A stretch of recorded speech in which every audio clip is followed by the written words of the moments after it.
ప్రభుత్వం పనితీరు పథకాల విషయంలో కానీ ఎలా ఉందంటారు మీ అభిప్రాయం? బాగానే నడుస్తుందండి. అందరినీ ఒకేసారి చూడలేము కదండి. వీళ్ళు కూడా చూసిన తర్వాత అప్పుడు ప్రజలకు అర్థమవుతుంది. కొంతమంది ఏమంటున్నారంటే ప్రభుత్వం వచ్చి 11 నెలలు 10 నెలలు అవుతున్నా కానీ ఇంకా పథకాలు ఏమీ రావట్లేదు, గతంలోనే వచ్చినారు. మీరేమంటారు? పథకాలు ఎందుకు రావట్లేదండి? అర్హులందరికీ పథకాలు వస్తున్నాయి.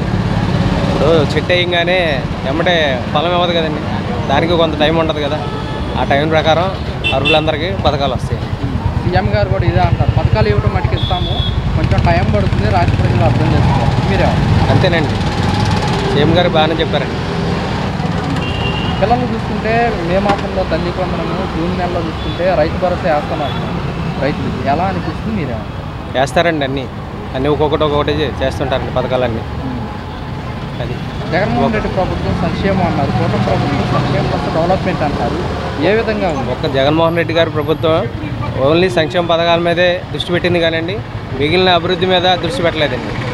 అది ఎందుకంటే ఇప్పుడు ఉదాహరణకు నేను చెప్తానండి. వెలుగొండ ప్రాజెక్ట్ ఉందండి, ప్రకాశం జిల్లాకి 90% అయిపోయిందండి. ఆ 10% గారు పూర్తి చేసి ఉంటే మొత్తం సస్యశ్యామలం అయ్యేది కదండి. అది ఎందుకు చేయలేదండి? ఇప్పుడు కూటమిలో ఎలా ఉందంటారు? అభివృద్ధి కార్యక్రమాలు ఎలా ఉంది? ఇప్పుడు ఉందండి, ఒక నిధులు కావాలి కదండి. ప్రతిదానికి నిధులు కావాలి. నిధులు కావాలంటే ఒక ప్రాజెక్ట్ చేయాలంటే, మనం ఒక ఇల్లు కట్టాలంటే చాలా టైం, సంవత్సరం పడుతుంది. అదే ఒక ప్రాజెక్ట్ పూర్తి చేయాలంటే చాలా టైం పడుతుంది. ఒక్కొక్కటి ఇప్పుడు అంతకుముందు చంద్రబాబు నాయుడు గారు చేశారండి. మరి దానికి ఆయన ఉన్నంత వరకు బాగానే చేశారండి. మళ్ళీ గత ప్రభుత్వం మారింది, అది మూలన పడ్డది. మళ్ళీ ప్రభుత్వం మారింది, అభివృద్ధి చేస్తారండి. అమరావతి పూర్తి చేస్తామని సీఎం గారు హామీ ఇస్తున్నారు. మీరేమంటారు? ఎలా చేయగలరండి?